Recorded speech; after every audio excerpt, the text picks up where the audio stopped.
Welcome to a Zanyan Stalemate Chess podcast. Every week, new show, interviews, book readings, puzzles, tournaments, chess history, and plenty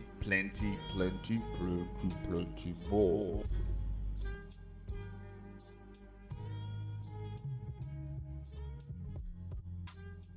This year, we're going to be tackling a lot of issues surrounding chess and even on the media sphere or the media fraternity. So, today I think we have one of the most I don't want to say underrated, but he's very prolific. He's like an underground type of a media chess passionate individual. Yeah, so he's someone that I think I know, or I would like to believe that I know. I would like to believe that I know. Yeah, it's Cosmos Chipepo. So how are you, brother? Yeah, I'm good, man. I'm good. And how are you guys? Oh well, I'm good. So do you think maybe chess one day is gonna be having its own show? Maybe let's say, like an e-sport type of a show on television, or maybe on some high rated YouTube channels. Yeah. You think so? Well, anything is possible, man. Because I like to believe that.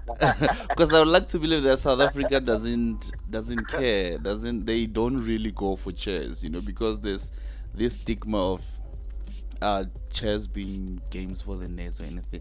But anyway, so how did your chess start? Your personal chess journey, how did it start, and who taught you, and how did you get into the game? No. Yes, it's a beautiful game, and I really believe that this is one of the best tools to assist the mind. They say that the body also needs to go to gym all the time. I believe that chess is one of the tools to keep you. It's a gym for the mind. Mm-hmm. So I learned chess very late in life. I learned it when I was around 15 years old. So, but I never really focused on being the best in the game, because chess does not really. In Africa, chess is different. Chess does not really provide in terms of life goals and remuneration. So it's not sustainable. I think this is a beautiful thing. I love it. So you decided then to focus on the media aspect of it, because I think people who write our stories and who archive our pictures, our videos, and our whole journey as a country, I think they are the most important people. I don't want to say more than players, but I think you guys are the most important people. Because, for instance, if you were active, let's say, from the 80s and the 90s, like, we could be having a lot of chess stories that we don't have now, don't you think? True. My media experience with chess was more accidental than planned. Mm-hmm. Because this guy, Bruce Mobile, you know him, right? Yeah, I know Mr. Bruce, yeah. So I know Bruce was studying a movement. I saw online that Bruce started a movement where he was trying to get chess stories out and chess coverage, and he had this grand plan to have chess all across Africa, being represented and the stories told. So a few years ago, I saw that online, and I also wanted to participate in this whole chess promotion, so to speak.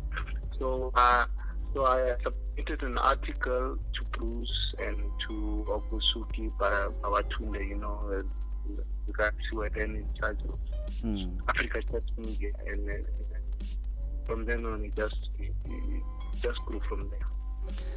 But to be quite honest, when I started, I read your articles, but I wasn't sure who you were, because I used to visit. I still do visit the site quite frequent. So how many hits or visits can you say it gets? Like, let's say on a serious chess tournaments in the country, like the one the Moja Chess or maybe the SA Opens. Like, how frequent do people visit your side?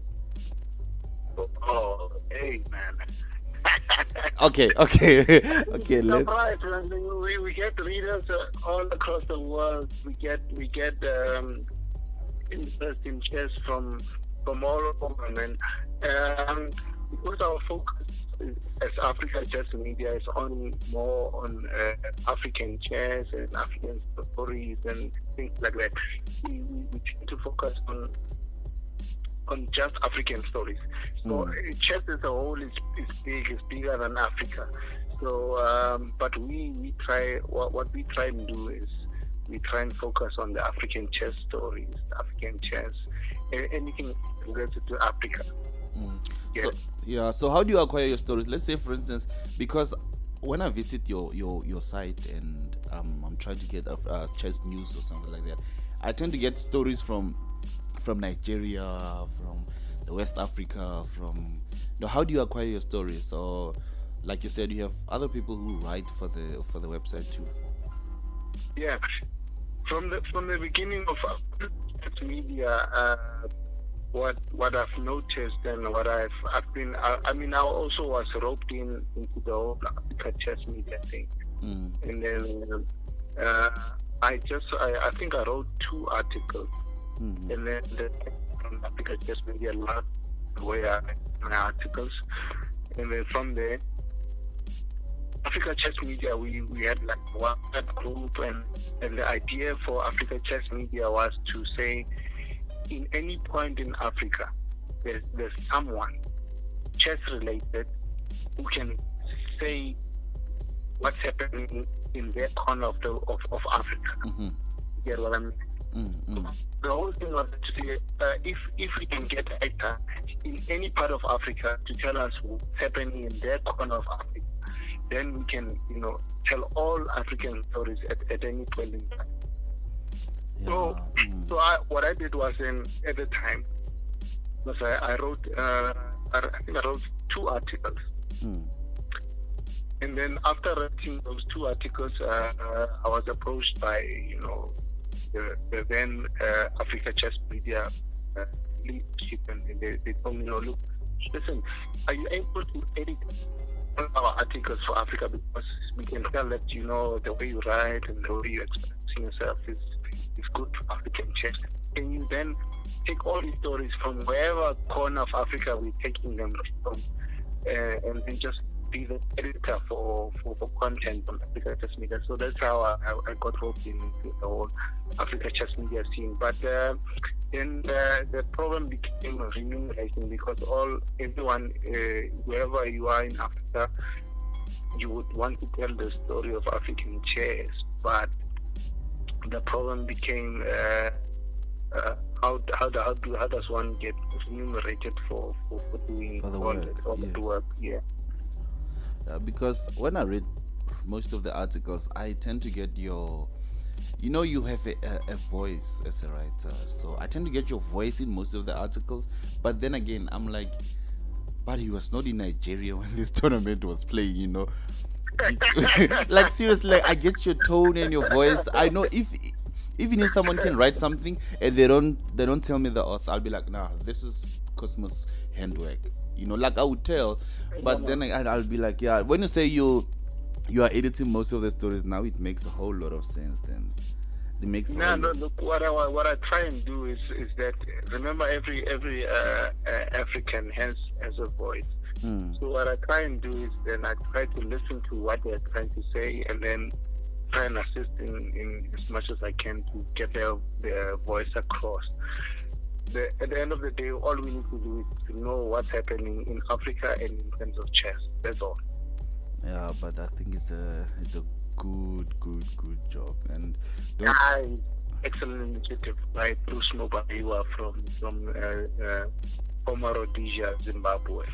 Yeah, so is he still contributing on the website too? Well, or he's maybe he's Bruce perhaps. is a character, man. Bruce is a visionary. It's not only Bruce. There's I think apart from Bruce, who started this whole initiative in terms of telling the African story, it's a number of individuals that I need to mention. The one individual that I feel is neglected and cannot really, appreciated enough is Dame Shabazz from the United States.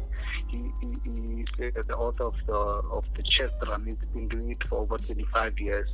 So I feel that's one of the biggest guys who in the initial stages try to have the tell the African story. One of our brothers from the United States. That's Dame Shabazz. And then there was Bruce Mubaiwa, and then there was the Zambian guy. There's a guy from Zambia who tried this whole African chess story thing with Bruce. So there was Bruce, there was the Chess Zilot, yeah, that's what it was. Chess Zilot, who was telling very interesting African stories, and then there was Ogunsuki Babatunde from Nigeria. So those guys were really the pioneers for the whole African story and telling African stories, because before them there was no real African perspective of yes.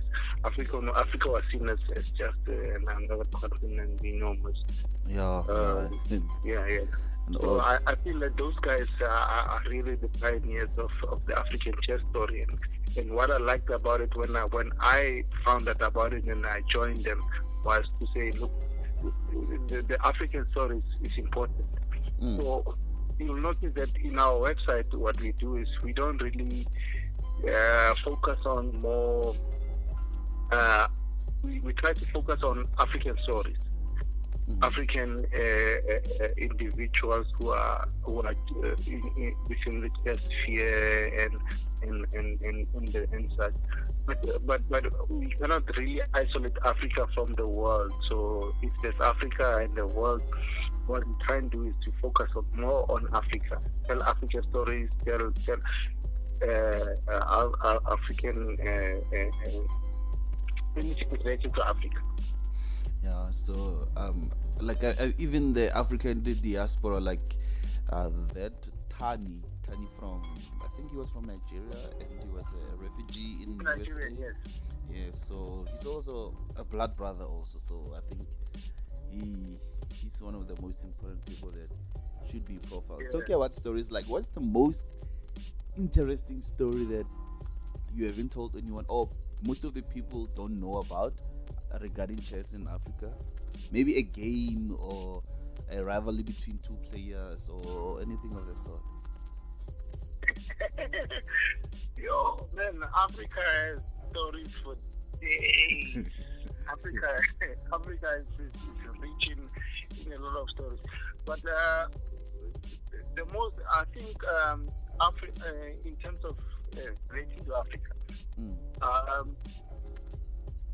the one thing that I feel is important to me, not to everyone else, but just to me personally, is that Africans are not in any way inferior to any other nation who plays chess.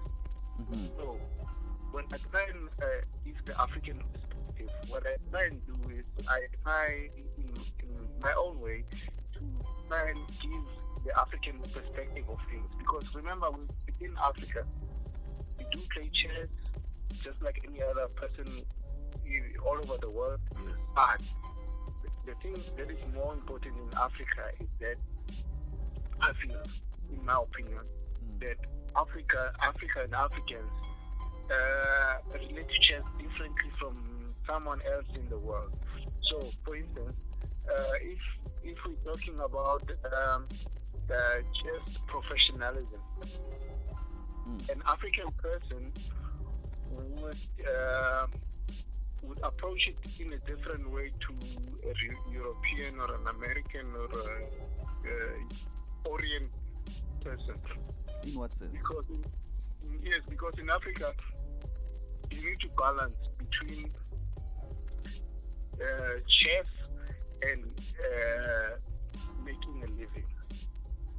Yeah. You realize what I'm saying? Yeah. So any African chess professional would have to balance between making a living within chess and also being the best in the game. So for me, I feel that the African is very more in terms of balancing between making a living and playing and enjoying the game. Yes, like the doctor from Egypt, number one African chess player. Are you talking about Africa's best chess player? Yes, so he's Best also a medical export, doctor that I've heard. medical doctor, expert, You know, anything, yeah. and he still Talking and he about still and he still have time Fatima, to chop. Yeah, one I of my mean, most favorite players in the world. Yeah, first to reach 2,700. The record break. yeah, Yeah, one of this is the best African chess expert we ever we had. have in the continent. Yes, and he still have time to chop Hikaru at the was the Cote d'Ivoire Rapid and Blitz. Yeah, it was amazing to see. It was amazing to see that feat. Amazing stuff, man. Yeah. Okay, man. Thank you a lot. So, okay, we'll catch up on some other time. So, what's the next project? Where are you gonna take the next photo? Who are you gonna profile next and stuff like that? Well, personally, my thing is that I want to promote African chess. So, in whichever manner I can. Remember, I've got skills in this whole African thing. I'm not really a journalist. I don't work in journalism. I don't professionally. I'm a planner Yes. in terms of maintenance. But when it comes to African chess, I'm very passionate. I feel that the African stories are not enough told out there.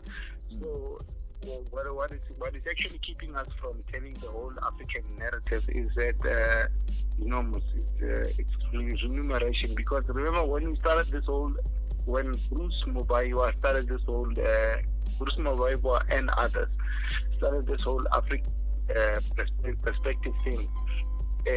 Obviously, riding on the backs of Daim Shabazz and all those real pioneers within the African story sphere. My feeling is that the African story is not yet told. There's a lot of stories within Africa. There's a lot of individuals and achievements and acts within Africa that we still need to tell. And so within that, what I do is I try and tell the African story regardless. Yeah, because sorry to interject there, because I think chess would be a lame sport if there's no history behind it, there are no stories. Because some of us, we love to hear good tell story about how he was sick when he played the second game against Botvinnik, how Fischer was crazy, how Paul Morphy rather quit chess, and we love to hear the background story to the game, just like any other sport. So I think one of the stories that I'm also really passionate about, which is what I saw, was do you know that who's this guy, Robert Kwazi? No, I'm not familiar with them. Robert Kwazi is a Rhodesian player. Okay. Rhodesian meaning Zimbabwean chess player. Yes. So Robert Kwazi got like a gold prize in an Olympiad because he did so well within a chess Olympiad, and then Gary Kasparov complained about it. But then Robert Kwazi went underground. But now the most important story for me, important story for me is when Robert Kwazi went underground. he then poured himself into a Dante. You know Dante from Namibia. From Namibia, yes. Bilkis. Yeah. Yes. He then poured himself into a Dante, who then became the youngest sub-Saharan African I am. You get what I mean? Yeah. And he nearly won the SA Those Open are the this year, stories right? that when I see them, when I see a person of that stature pouring themselves into another player, you know, to groom and to bring out and all those things. I mean, I don't say that Namibia is in any way a weak chess nation, because they've had Charles H.M. and those kind of players within Namibia.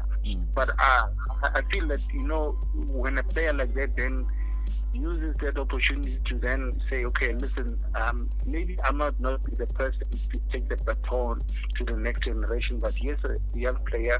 I'm going to pour myself into them, and then this is the player who's going to then, you know, move my sort of legacy forward. Yes. Yeah. So this is where I see the beauty in African chess. I mean, when I see that, I'm content. I feel like this is really something, because Robert Gwaze, who's a Zimbabwean, then went to Namibia, right, and then poured himself into another player who's now Dante Piekas, and then from there, Dante becomes the youngest ever sub-Saharan chess player. Yeah. Right. Yeah. And then from the current like latest Olympian, I mean, this guy's done well. I mean, Dante is something else. He even went to the US to play and had some like good results. So I feel like that sort of African story is not yet over. Yes. We as Africa, I feel, are not. We still need to prove to the world that African players are something else. I also look towards people like what Kobes. Yes. Kobes, the Soweto player from South Africa, who then is seemed to be. When they were talking about Maurice Ashley and from first ever chess grandmaster, Watu was in the conversation.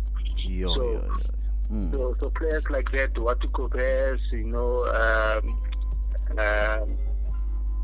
are players that I look up to say, look, these are the players who are legends within the game, within Africa. Everyone looks up to them.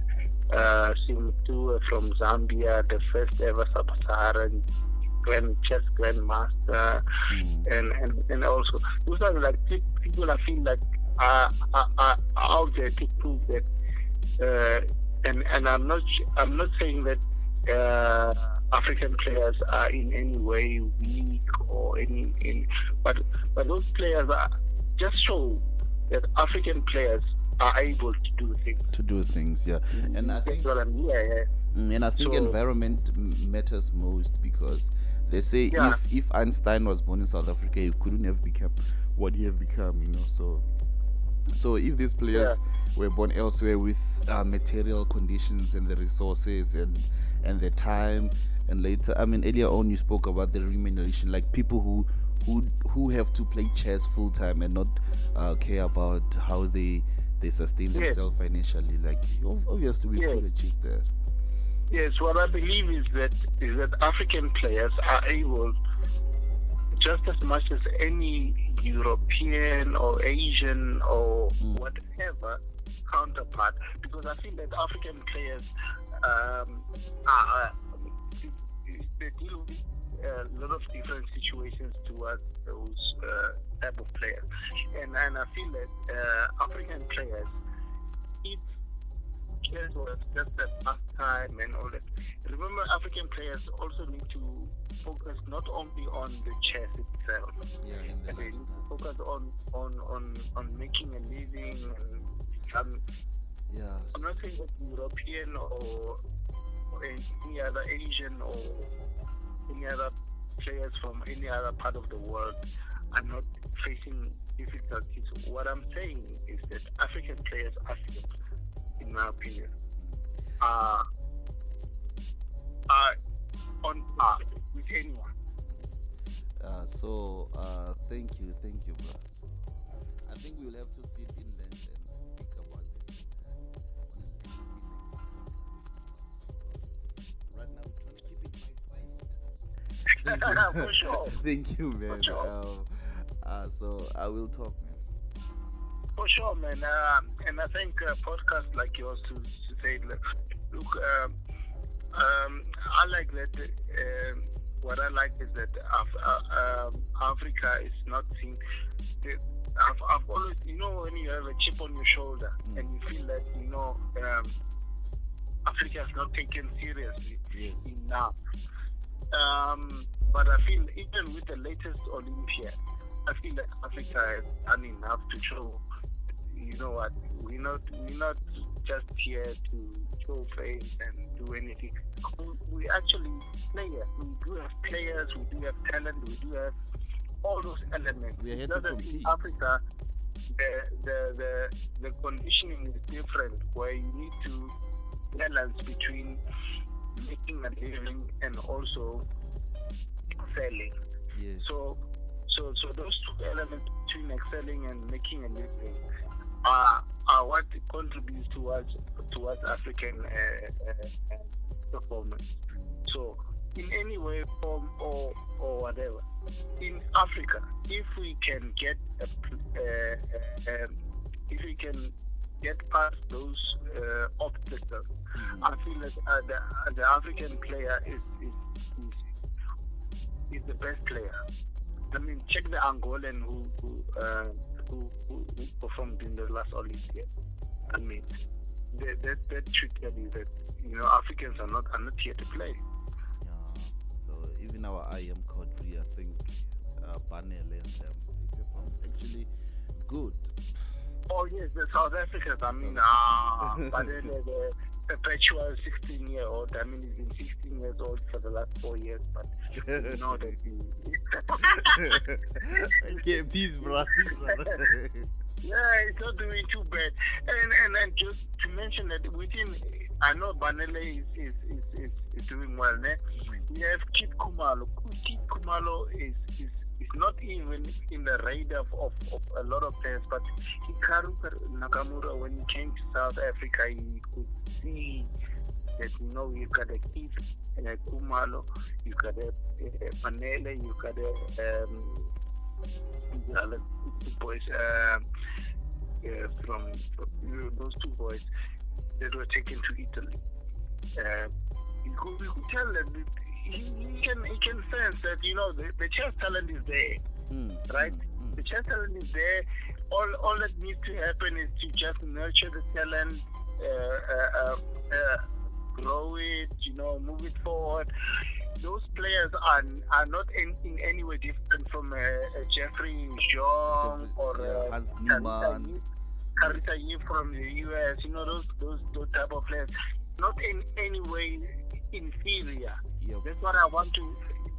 This is why I'm more passionate about those players, because I know that those players are not in any way, form, or whatever inferior to anyone else in the world of their age group and anything similar. Yes. And considering how Pragnananda and Gugesh D, because they were coached at some point by Kramnik and I think it was Boris Gelfand. After that, now they are almost powerhouses of the world chess. And man, I love what India is doing with chess talent. It can only inspire the rest of the world. Yep. So when I see Gukesh and I see Praganandan and I see all these other Indian players, I feel inspired. So I feel that there's nothing that can stop us. It's Africa. Okay, brother. Peace. For sure, man.